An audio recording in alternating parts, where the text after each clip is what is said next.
New Thought Media Network. We are a global broadcast network of positive music, media, and entertainment, inspiring humanity's evolution along the journey of enlightenment and creating a world of love, peace, empowerment, and prosperity for all. New Thought Media Network. Positively inspiring.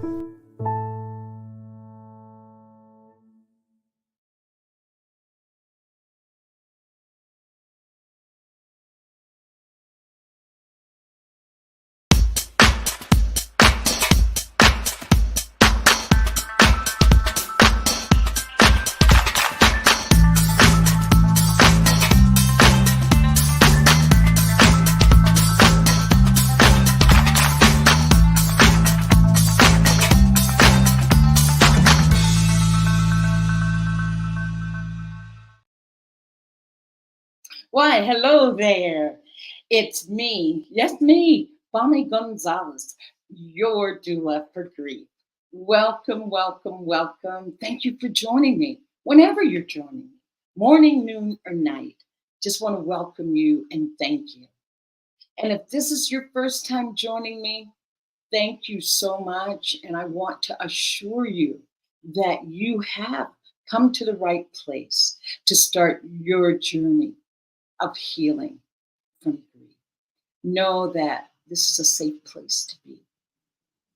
And if you are a returning viewer, oh my goodness, thank you, hooray. I'm honored that we have formed that kind of a relationship, that you trust me to come back to the program. And make this hour about you and for you, okay? Just sit back, relax. If you need to grab a cup of tea, do that. You'll have a few minutes before I bring my delightful guest on. But make this show about you. Drop a comment in the comment box. Let us know you're watching. If there's a question that you'd like to have answered, do that as well. Feel free to make this show, this hour, about you. And now that I've said that, making it about you, how about a little bit about me? So, as I said, my name's Bonnie Gonzalez. Some things don't change, so that hasn't changed in the last few seconds. And I am a grief coach. I'm a registered nurse. I'm a religious science practitioner. And I am a licensed soul collage facilitator. And as I love saying, my most important being is that I am a human being right here on the planet with you right now, navigating the same challenges and difficulties and differences and all those things. I am experiencing that right along with you, but bringing that light of hope, or being that light of hope, being like that, the lighthouse, the lighthouse that shines the way for ships that are out at sea in the darkness. So I kind of like to think that's what your doula for grief is, shining that light. And as I say to my coaching clients, I had another friend that said this to me, that, oh, I hold the light while you do the digging, but then you're not digging alone. So with that, I want to just say that my goal, my mission every week is just to bring grief out of the shadows of our lives. It's like the elephant in the room, and bring it right smack dab into the middle of the room so that we can see it, touch it, discover it, see what it's all about. My guest, Cheryl Pawchuk, last week and she's also a grief coach and educator, and you may want to go back and check that show out. We did a program on grief and loss and grief in the workplace. A very, very enlightening program. But I knew that grief was one of those things that I thought lower on the list of subjects that we don't talk about in our society and culture, thinking that death was the number one. And Cheryl informed me that no, death is number two, that grief is the most not talked about subject in our culture. Can you imagine grief? So here I am discussing grief every week, thinking that for me, that's the norm. But realizing, yes, we need to normalize grief. We need to make it understood that grief is definitely a part of the human experience. And knowing that grief is caused by loss. So we're not talking about just death of a loved one, which is the most painful grief that you will experience. But knowing that there are other losses as well that can lead us into grief. Loss of a relationship, loss of hopes and dreams, something that you aspired to be all of your life, but realizing maybe at wherever you are, whatever has happened, that is not going to be a reality. And that can put you into grief. You know, puberty, graduation, job promotion, anything expected or unexpected that changes your life in a way that you can't go back. That is loss, which in turn puts you into grief. And then grief, it's just all of those emotions that come from that loss. It could be anger, it could be really true, deep sadness. I don't want to say depression because that's another emotional state, but very a deep sadness and numbness, confusion, not knowing what to do. That can also be grief. So I wanted to just clarify that so that we understand what grief is, because so many times, as soon as I say that I'm a grief coach or I do grief coaching, I get the death stories and I understand that. But that's leaving a lot of people out that say didn't have a death but are feeling these same emotions and not understanding why. So anyway, with that, I want to just clarify that, what loss and grief is, just to be clear. And one other thing I just thought I'd do, I write for a magazine. It's called Divine CEO. And I did an article this month on collective grief, which I've shared that subject on this show before, but maybe we need to do it again. But anyway, I was just looking for some quotes on grief.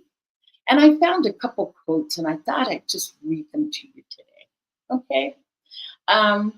The first one that I really loved, and my guest and I will talk about this one. So it is that grief does not change us. It reveals us. What will our collective grief reveal when we grieve collectively? What insight will that give you about us as a society? Another quote that I loved is, grief is itself a medicine. Grief itself is a medicine. And I always say that grief's superpower is healing. I think that quote says it all.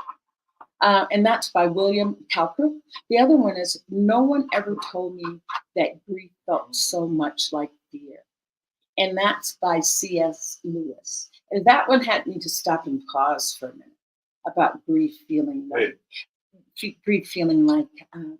fear. And then the last quote is by Earl Roman. And Earl says, grief is not a disorder, a disease, or a sign of weakness. It is an emotional, physical, and spiritual necessity. The price you pay for love. The only cure for grief is to grieve.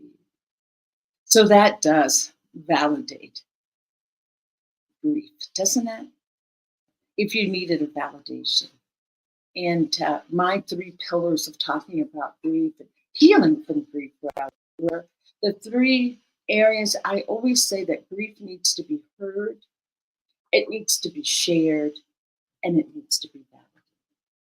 So there you have it. There you have it. My ramblings and looking for quotes on grief really gave me some gems that I can take forth in the ongoing episodes of your Doula. So with that said, our theme for this week is new beginnings and celebration of new beginnings. But what ended? What is there a song by Green Day, I believe, for every a new beginning, there's an ending. And even in my Buddhist practice, death is the birth into our next existence. So with an ending or with a new beginning, there was an ending. And that's what I want to bring my beautiful guest on to discuss that with me today. And I just have the most awesome, most spectacular guest ever that has visited with me. She's been here before. She's a returning guest, which makes it even more exciting. And her name is well, I'll call her Chaplain Floria Johnson Mason. So welcome. And Floria is also just a dear friend. And I must say that she is doing great work here on the planet. And as I said, she's a chaplain, but she's also an author. And she is the co-owner of Sojourner's Vista del Lago here in San Nicolas in Mexico. So, Floria, I would just love to welcome you to the show.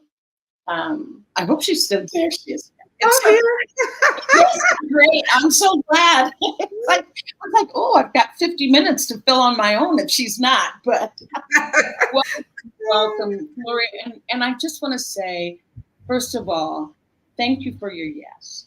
Thank you for agreeing to this. Oh, you're welcome. You heard just what I said in that little intro, that grief is the number one most not talked about thing. And I know you're doing the same work that I'm doing. And together, that's how things happen. Together, we can move that needle. We can allow people to start talking about it. Yes. Yeah, because if I can talk about grief, then that allows another person. If Floria is talking about grief, that's allowing another person. So thank you. And I just wanted a little bit for you to share a little bit of your backstory, Floria, on our topic of moving forward, leaving behind a life to build a new life. But just a little bit about your interesting background as a chaplain and whatever you want to share with us. Okay. Thank you, everyone, for being on the show and listening to Bonnie and myself and to talk about grief, because like Bonnie said, it is a subject that people don't want to talk about because they really can't relate to your grief.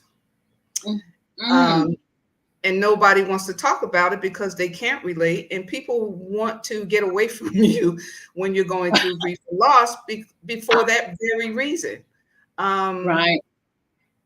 They cannot equate your grief is so personal as it is individual. And when I started looking into grief counseling as a chaplain in 2003, my mom was in hospice, and she died in hospice, and I was actually holding her and rocking her until she transitioned. And there was a chaplain in the room with me. Yeah. And her name was Angelica. Angelica.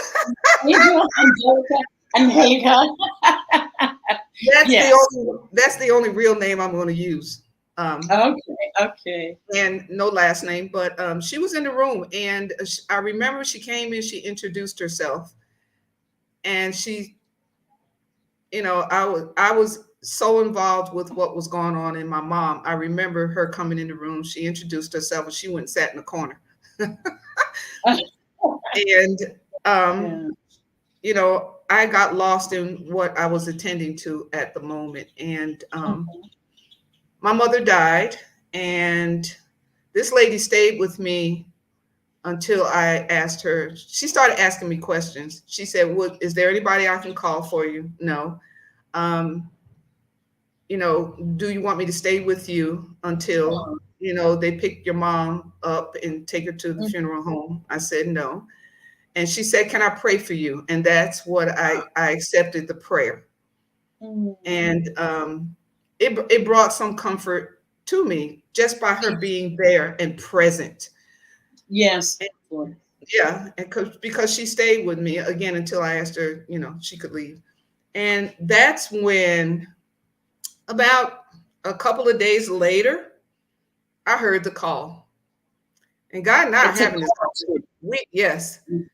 It's you cannot, and I explain that in my book. You just can't decide to be a grief counselor, grief chaplain, or anything dealing with people's grief because you decided one day to let somebody share with you their losses or their grief, and then you think you can go and do this work. It doesn't work that way. Yes. It is a call. And God and I are having this conversation, and I was like, no. You're talking to the wrong person. You knocked on the wrong door. Yes, absolutely. And I'm back and forth, and the Holy Spirit is silent. He told me what he wanted me to do, and I'm having this conversation that was not being. I was not hearing answers to my quest that no, I can't do this. I'm not equipped. And it took another 3 years. Wow, Floria. Yeah. My mom died in 2003. Yes. My mother died in 2003. I didn't start looking into chaplaincy until 2006. That's okay. That's okay. Yeah. Oh, as we talked about before the program, timing is everything. And there is a divine time. There is a divine time. So I looked into chaplaincy, and my first chaplaincy group was, I can't even remember. It's back in 2012. But IFOC was the group. International Fellowship of Chaplains is where I started.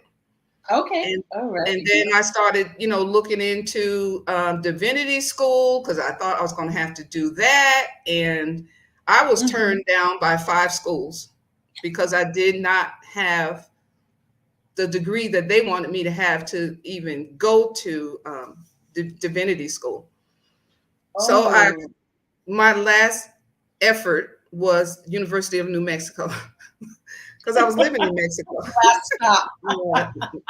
New Mexico. Well, you were close to the Mexican border, so maybe that was it. Last stop and over the border.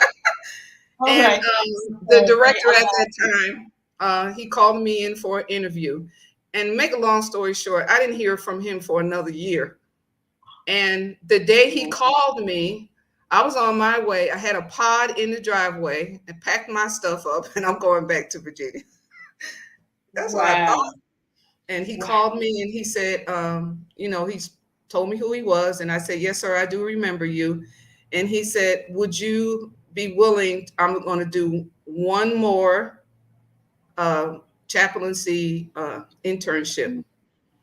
And this is my last one." He said, "Are you still interested?" I mean, I like to drop the phone because I'm on my way out. Wow. Oh, so, a prayer is always answered, right? It may not be right when you want, but it's right on time. So, yes.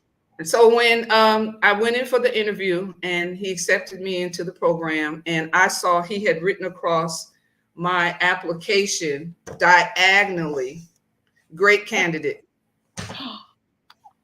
Oh, what confirmation. That was confirmation for me because the other 3 women that I was, these were women who were getting or already had master degrees in divinity. And I was just blown away about how God opened doors. He'll open doors for you that no man can open, or he'll close doors that he does not want you walking through. So it was 1 year with the hospital, a year with the Albuquerque Police Department, and then I was boots on the ground. Floria, I was just going to say this. I've been a registered nurse Anyway, I was born a nurse. How's that? Mm-hmm. But Yeah. I just know from my own experience that chaplaincy is really hard to get into. And about 8 years ago, I thought, oh, maybe I should just check into that chaplaincy program. Mm-hmm. I thought it was really, that's in California, really Mm-hmm. rigorous and really strenuous. A lot of Yes. life experience. You can't just show up at people's bedsides or show up in what I call them for emotional crisis and not be really, truly, truly prepared. So did you at that time have any idea what a great feat this was to be able to have this kind of training coming forward? Yeah, I was richly blessed and knowledgeable, and they gave me the skills to be effective. And I still take trainings. I just didn't, because I finished that class in 2012. Wow. Does chaplaincy have ongoing continuing education units that's required? Like nurses. That's clinical pastoral education. I see. Okay. Yeah, it's the difference with the CPE and the program I went through at UNM basically was the same, but I clocked 1,100 hours of training with UNM and another year of training with Albuquerque Police before I could even go out. Wow.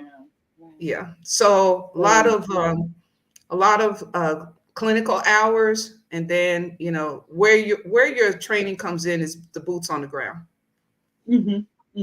When you actually step into that first room, or you're doing that death notification with a police officer for the first time, and that's when reality really does hit. Yeah. As to what you're in people's lives, and you're trying to help them and I was a trauma chaplain, so it's not like I would meet people and I spend very little time with people because the nature of trauma chaplaincy. You're there for that initial crisis, for that initial, like I call it spiritual first responder. You're like the first responder that's out there picking the body up off the ground or taking it to the hospital or wherever it needs to go. Yeah. That is yours. You're like a spiritual first responder, and your job is that immediate situation. So the suicide calls were the worst for me. Yeah, especially when you have young people involved or kids. Yes. But other than it's just it's ongoing a learning process to be as effective as you can be when you're dealing with people who are going through the grief.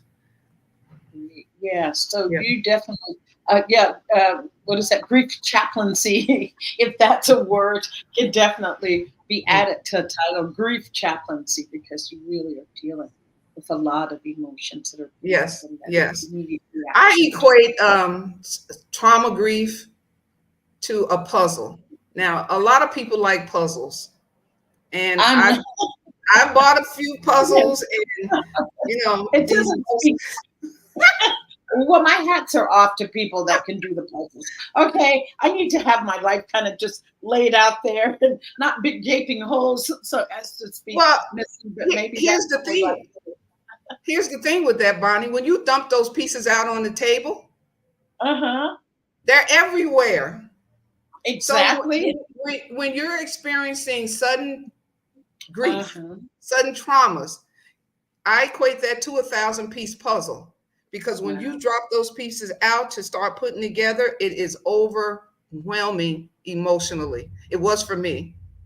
Thank you for that reminder. And how do you navigate that when it's there in your face and it's all of a sudden, and you're trying to put the pieces together to put your life back together that you don't know how to do because maybe you haven't, this is your first trauma.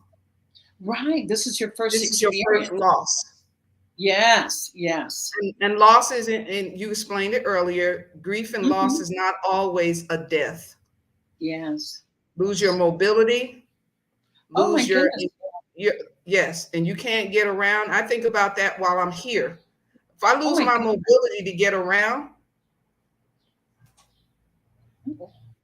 yeah, Yeah, it was that's a frozen loss, totally. and it's Oh, grief. I was just gonna say, and one other area of loss that I am Mhm. experiencing right now or in grief of is aging. It's aging. There's Mhm. so many changes that happen with aging. So many losses that Yes. happen with aging, and making peace with that, talking to people Mhm. about Yes. what it is that, just looking in the mirror. Mhm. I've been doing this show for 2 years, and I look Mhm. back on the first shows, and it's like, oh my goodness, I looked,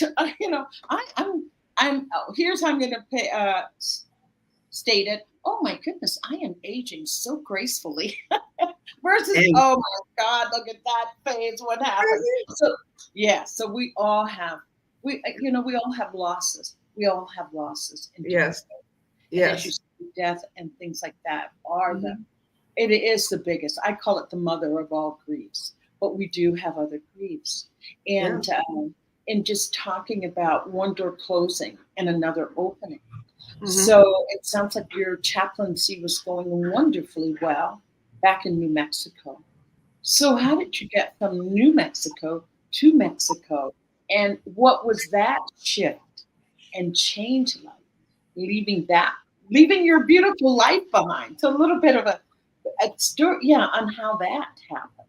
How that. Well, I think for me, I married young, I divorced young, and I had 4 children to raise Mhm. by myself. So I was a 24-year single parent before I Mm. got married the second time, and ended up in divorce again after 13 years. Wow. And so I was That's living another in loss. That's a loss, you know. basically. Divorce, that's a big yes. It was huge because Mhm. of I lost myself in the marriage, trying to keep Mm, the mm. marriage. And I'm not saying it was all his fault. I mean, it takes two to end up in a divorce. And Yes. so I was done with North Carolina because I was going through Oh, is that divorce where you were? in North Carolina. And I left and I saw Albuquerque, New Mexico on Home and Garden TV. And I Oh, said, you were watching TV, huh? It's like, oh, I I think I'll want go to there. go there. I want to be with those people. Yeah. And Yes. so,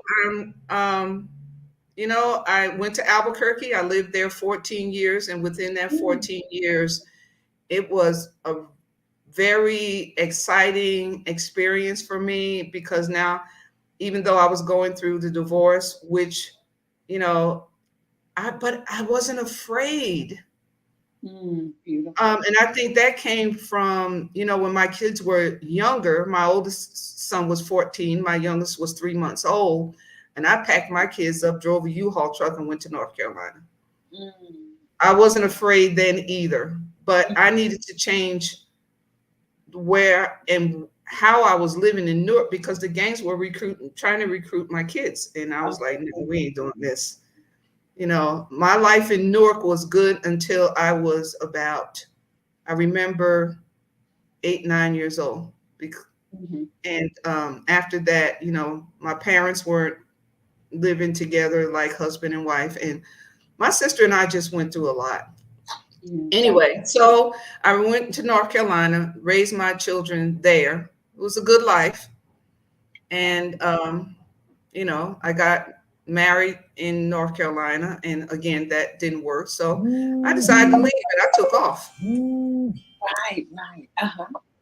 So you left North Carolina Mhm. and went to, was that Albuquerque, New Mexico. yeah, Lived there 14 years, and from Albuquerque um, to Mexico, basically. wow, I wow. was working for the school system, and I just decided this is not the life I want anymore. I quit, and Mhm. 3 weeks later, I was in Mexico, Wow. and And I had do you the know someone in Mexico? I mean, In New Mexico, did you know someone you got there? You just like threw a dart on the map and said, "Okay, New Mexico, here I come." So you didn't know anyone. I didn't know anybody when I went to North Carolina either.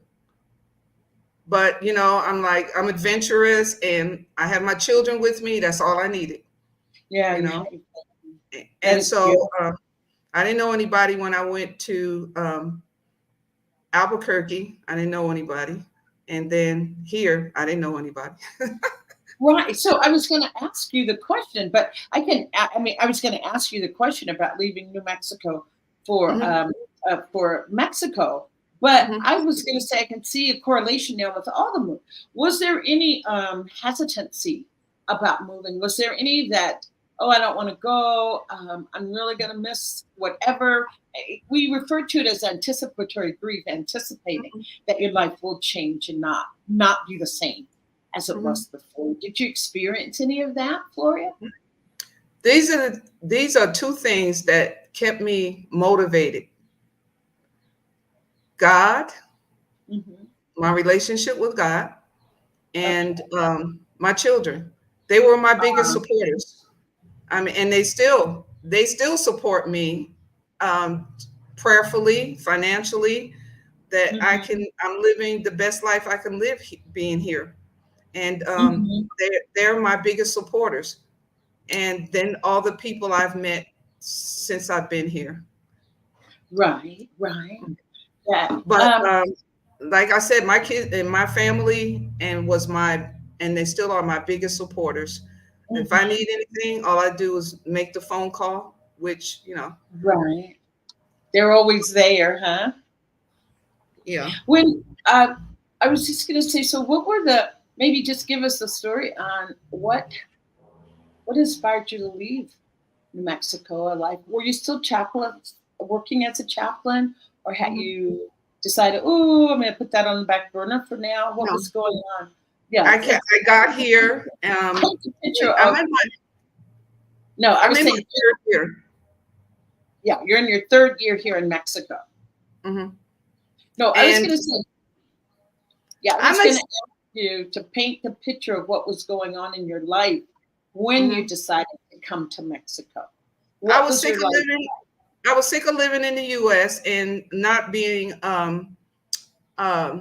just overworked. I was emotionally, like I said, I lived in Albuquerque for 14 years, and it was fine while I was there. And when it was time for me to go, I'm sending you to Mexico. But I wanted to come to Mexico because, one, I wanted to immerse in the culture so I can learn Spanish. Okay. And where I live in San Nicolas, I am immersed in this pueblo. You're out there. I was going to let our viewers know that we are in the same location. We're both here in Mexico, and it's really just small little towns. So you could almost say we live in the same town, Chapala, but you're out in the same. Yes. But my motivation was because when I got here, I felt like I would be accepted and not tolerated. And growing up in the States, and a Black woman, single, I had locks in my hair, I'm pastoring, I'm a chaplain. And basically, I think I was tolerated because nobody wanted to throw that vibe in there that I'm discriminating against you because you're single, you're a Black female, and you got locks in your hair. Does that look like the what people call the norm of I'm an ordained pastor. So, I didn't dress, and I did not look like the regular chaplains coming in. I function as a pastor. I'm ordained. Right. But I stay on the side of chaplaincy. Yeah. I should be calling you Reverend. Is that it? Reverend Floria. So anyway, Reverend Floria. No. So you were just tired of being in the U.S. and I know, did you have any kids at home when you decided to go? Were there No, any my kids my that my you my youngest child is 38. Yeah. I've Yeah, got some of those kids that are that yeah. age. And when I left, when I left Albuquerque, he had already finished school and he was, seeking roommates to live with. So Oh, okay. He was on his own, so you had your freedom. yeah, You had your freedom. and yeah, I already had my freedom, and like I said, I was going through divorce, so I wanted out anyway. I just wanted to be out of the state and into an environment where I could regroup myself and emotionally get healed. I Mm-hmm. needed healing, Mm-hmm. But here's the Oh, thing: God used yes. me in the middle of my healing. Well, it was for You know, purpose. oh my! I'm going through my own grief and loss, or the grief part of losing the marriage and other things. Yeah. And that's why I thought there's no way you can actually use me to be a chaplain for somebody who is going through grief and loss when I felt like I was still all messed up. But that's what those. But do you feel? And this is how I hold that you are the best person to be there. You are developing that empathy that you can really empathy. You want to say compassion. It Mhm, does allow you to understand that pain that mhm, that person is going through because you mhm, yourself have mhm. experienced it. Me Well, personally, I don't want somebody there that hasn't gone through the fire themselves. well, I never tell people I understand how you feel, because I don't. No, you Because don't. again, it's as individual as it is personal. Personal. And so I say I can somewhat relate to what you're going through, but I don't understand, Yeah. because you're you, I'm me, and we're different, and people deal with grief differently every And time. and how about just using this? I know Hmm. this must be difficult. Hmm. I know this must be difficult. Yeah, That this is difficult. This is difficult. yeah. And you're courageous or whatever. But yes, to say yes. But Mhm. yeah, to have someone there that's before you, that you yourself know Mhm. how painful that was. That's how you can Yeah, validate but that. You validate that, I guess is the word. I wasn't afraid to come to Mexico, despite all the propaganda from the U.S. about Mexico. And I'm going to say this again, and I said it on your last podcast. I am grateful that I grew up in the States. I Mhm. worked in the States. I raised my children in the States. Had it not been for the fact that I was a U.S. citizen, I wouldn't be able to live here, because I wouldn't have had the income from Oh yeah. retirement to be able to move to another country. Right. But now that I'm here, I am so grateful that God opened those doors for me to be able to be here, Mhm. to experience the culture here in Mexico. And Right. I'm never afraid, because since I've been here, there's been so many, the Mexican people here who have welcomed me. Oh, I mean, from when I first got here, I was in Guadalajara. I got my teaching certification to teach English. right. Obviously, I haven't taught a Yeah, class English here. is a second language. And Right. uh, and I really basically haven't taught a class yet. That was just a rouse to get you here, right? Oh Because my oh gosh! yeah, I'll go teach English, huh? Knowing that was divine destiny, divine destiny. And That you it helped were me to get here and to be yes. focused on that for a while. And I didn't even check chaplaincy until almost a year later. Uh-huh. I would basically wasn't thinking about chaplaincy when I got here, even though I understood at some point I was going to have to dive into that pool, Okay. and But I you did. haven't dove in yet. Yes, I Uh, have. I yeah. am a chaplain for the American Legion Yeah, here. that's just what I was going to say. Aren't you their chaplain? So it's chaplaincy along with Yes, a lot of fun. yes. Oh, And that's so I'm getting ready to launch. I hate saying called programs, but because I don't like programs, but I well, am just say going to start a grief talk at the American Legion for in a group setting, not individuals. In a group setting. We're going to talk about grief because, like you said earlier, nobody wants to talk about grief because one, people don't know how. And so, given that, let's see. Can I see? Wait, okay, here I am. See. It's okay that you're not okay, and that's by who's that by? It's okay that Megan you're not Divine. Okay. She lost her husband in she watched her husband drown. Oh wow. And for years, well, she became a grief therapist.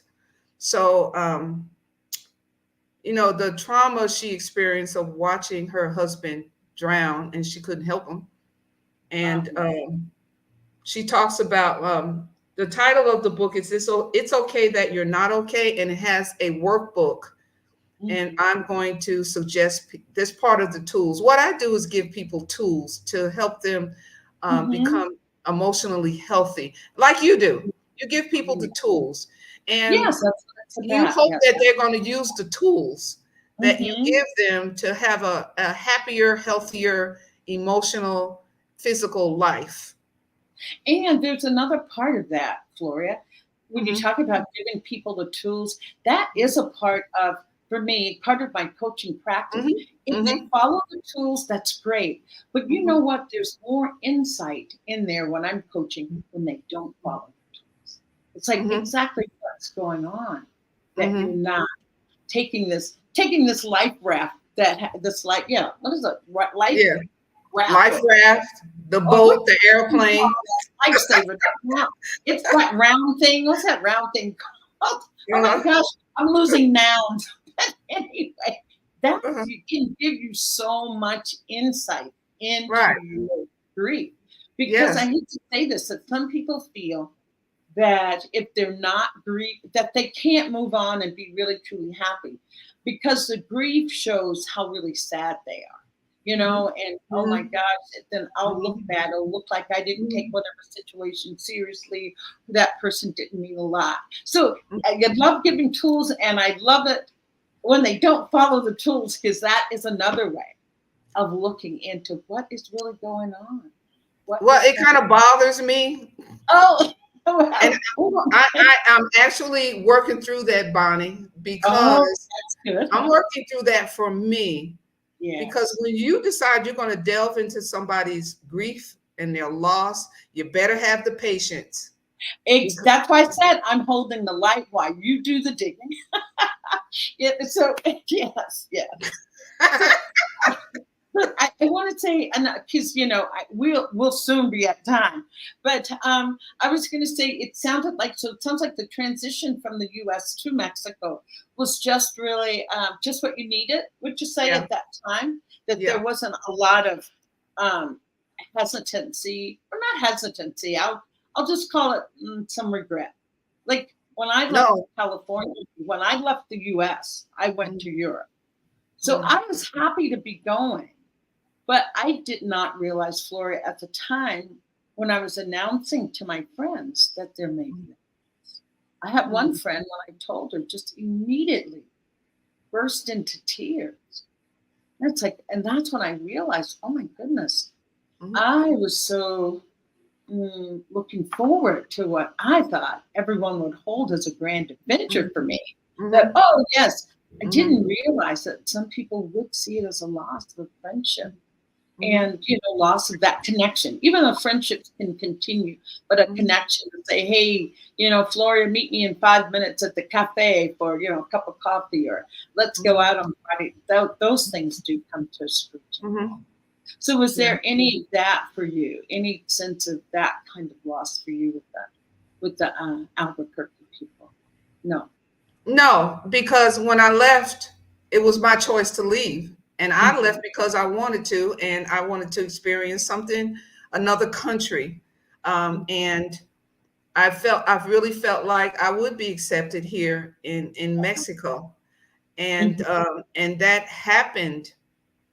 And I was going to say, did you have a connection here in Mexico before you came?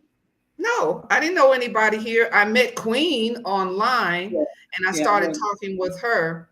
And I hadn't met her. And when I did get here, I happened to, I was getting off the bus and she was getting on the bus, and I recognized her and I said, "Hi, Queen." And okay. our friendship developed from there, like it did with everybody else. And then I got online on Facebook and started talking about, living here in Mexico. Oh, you And got on Facebook. Yeah, make your yeah, I connections. did. Yeah. Well, what I did for it, because I'm one of those people I love connecting with people. I don't do Facebook and that kind of thing too often. But I bought myself a tablet. And when I Mhm, would meet people, I'd say, "Oh, I'm new in town." And if the conversation was going well, I'd say, "Oh, could mhm, you give me your name and phone number?" And mhm, I could call, ask questions. mhm, So you and I share that needing to connect with mhm. people. So you were able to connect Yeah, through Facebook and with forming a friendship. yeah. And Yeah. also, I want to help people in general, and especially women. And it doesn't matter to me the race of a woman, because I think every woman on this planet has gone through some type of grief or loss, with whether it's Oh, family, divorce, how about and they every want, person? yes, and they want a way to be better. Because if I'm better, then I can be better for someone else. Hmm. But I have to be better for myself first. Self Yeah. preservation is a real thing.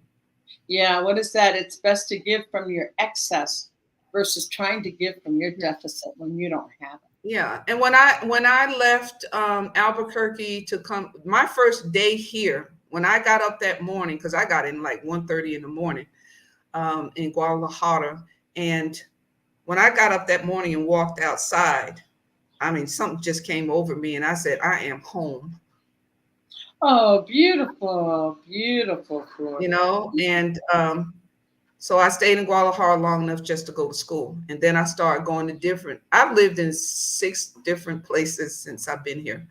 Mhm. But this, San Nicolas is where I want to stay. Great. That speaks to Yeah, your soul. it's Well, it's everything for me. yeah. Yeah. I I was going to say, you said something about all your moves were very easy because you had two things. You had your spiritual practice and you had your children. Hmm. And even now with the children being adults, that you still have your spiritual practice, Hmm. which it sounds as has been that the Yeah. stability of it all, the sustainability has provided Yes. you the sustainability. Yes. It continues, because I know for me, um, I have to stay connected to my source, and that's God for me, the Holy Spirit Yeah. and God. And that's where I have to stay connected. When I wake up at between 3 and 5 in the morning, I know it's time for me to pray for something. Oh, I've heard that. I've heard that when God wakes you up, and no, when you wake up Oh, at 3 to 5, that God has a message for you. But I'll tell you a little joke. I have been listening to YouTube, and there's a song by what's that guy's name? Jack Harlow, "Loving on Me." It's got a mhm, really catchy beat. And one mhm, morning I woke up, it was like 4 in the morning. That's the mhm, only thing that was in my head was "Loving mhm, on Me," and I thought, mhm. God, I know you didn't wake me up for me to hear this. Yes, he does. But I was gonna say that song was loving on me, so maybe it was about love, love for Yeah, self. yeah. Self love, loving on yourself. That is the best way to be able to give to Mhm. others, as I said, because then you're giving from your Yes. excess and not your deficit. Loving on you, taking care of Hmm. you, making Yes. sure that you are the best Well, that you. I figured out that if you don't learn how to tap into your spiritual source, you got nothing that's going to help you through your day. And I'm sorry that we have, well, wait, we've got time. I'll make time because that's what I wanted to ask you about. A lot of people don't have a spiritual practice, a Yeah. spiritual source. Yeah. How do you speak to those people? How do you? I'll say that your chaplaincy is your ministry. How do you Mhm. minister to those people?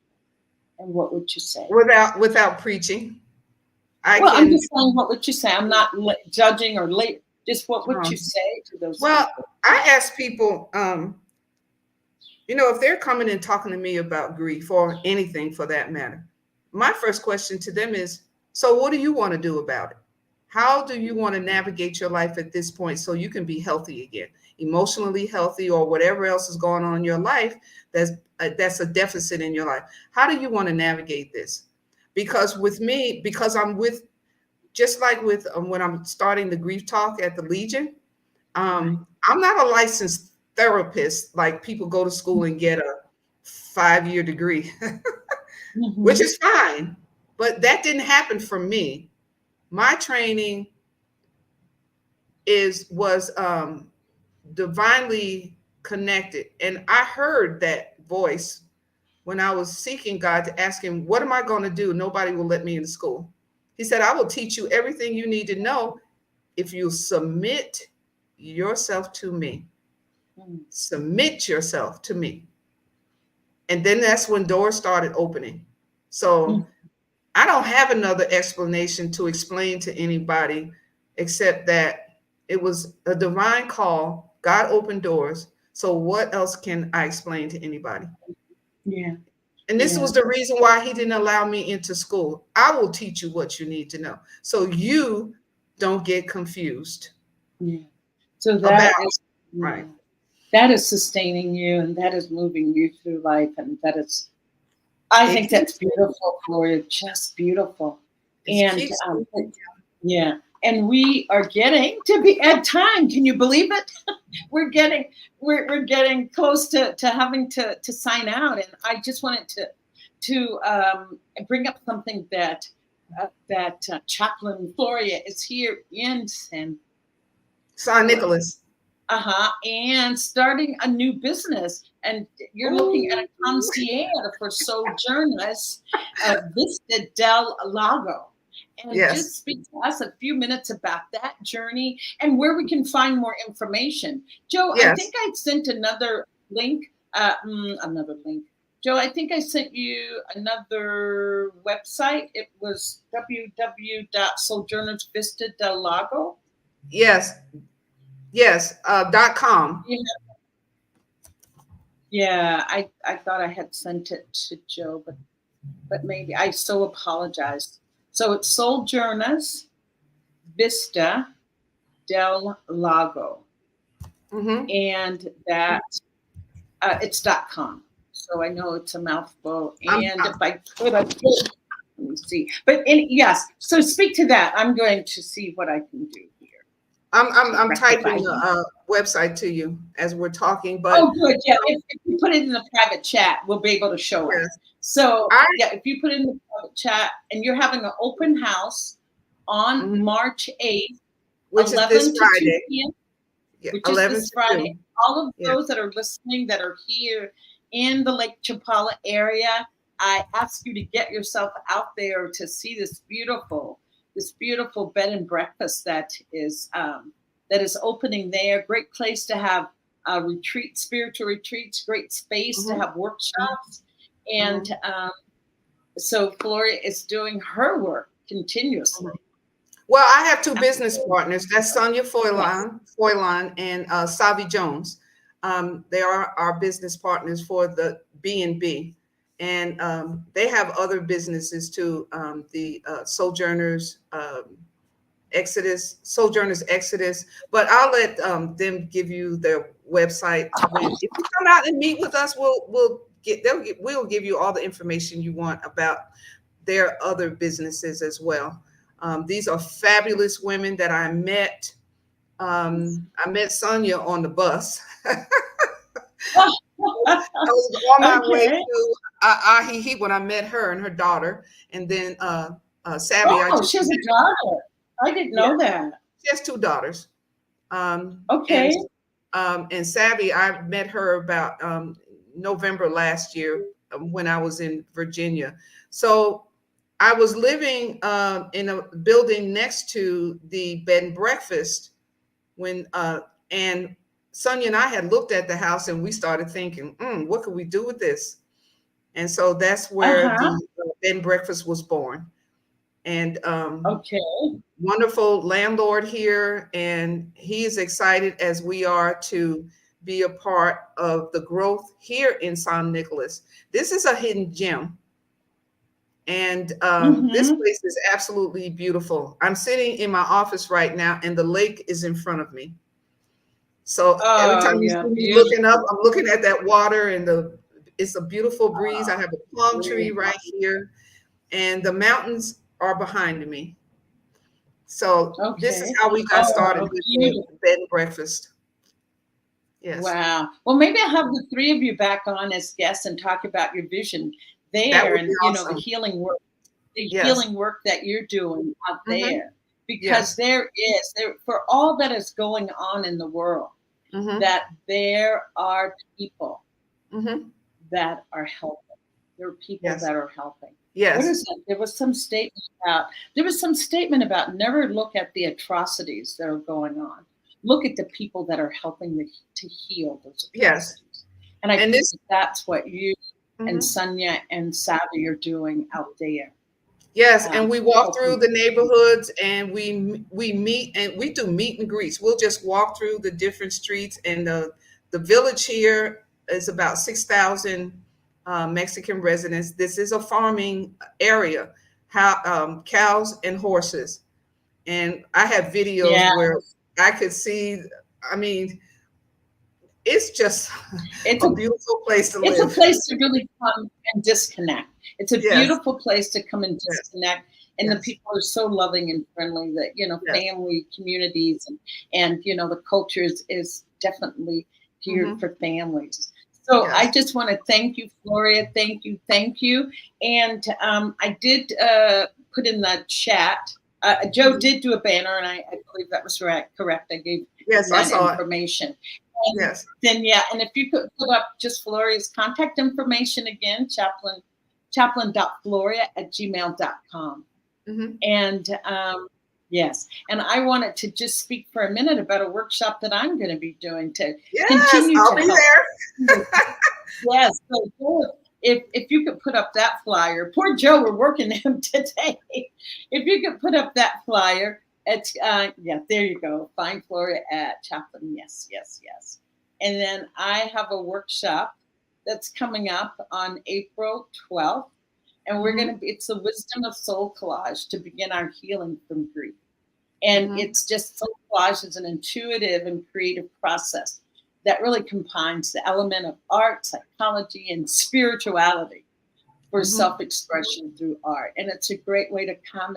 And we'll be making some what I call touchstones. You'll be making collage cards as a touchstone, something you can take away that will help you in your healing from grief process. They'll have Yes. live music and we'll have meditation. We'll Hmm. commune together. So put that on your calendar, April 12th. And we're almost at time, Flory, but I'm just going to let you have one last word of what you'd like to say around the new beginnings and ending, celebrating a new beginning. I think people just have to reach out to people who care about you. We do. And Yeah. if you want to come to visit Mexico, just contact one of us on Yes. from the information that we've sent out from this post. And also, I'm an open book. I've learned how to be open to people. Um, I'm probably the most introverted person you'll ever meet, but when I'm Really? in this mode, Really now? we have to be Really extra. now? But I guarantee you later on today, I'll be back in my cocoon. You'll be retreating. Oh, I'll be Floria, thank you. retreating. Yes, So yes, yes, yes. thank you, Bonnie, for having me You're here. just beautiful. You are absolutely beautiful. And Thank we could you. have another time. I mean, we could continue this on, but they do cut me off after Yeah, after I an hour. understand.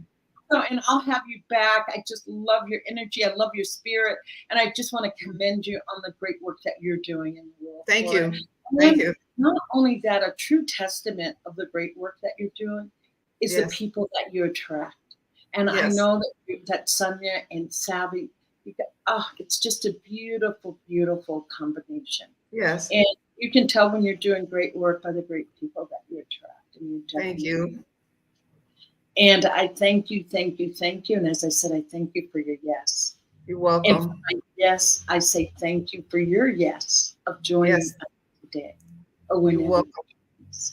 So I just want to say, I want each person that's listening to just really take a minute and just breathe and remember that you are a human here on this planet. Just breathe into your own beingness right now.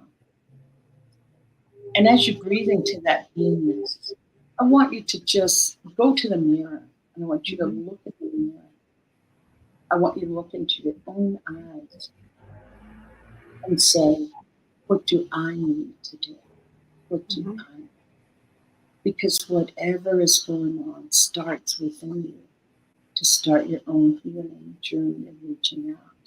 So whatever comes up when you look in that mirror, whatever it is that you say, I need this today. Yes. Yes. And so with that, I say thank you for being here with me, and I'll see you next time.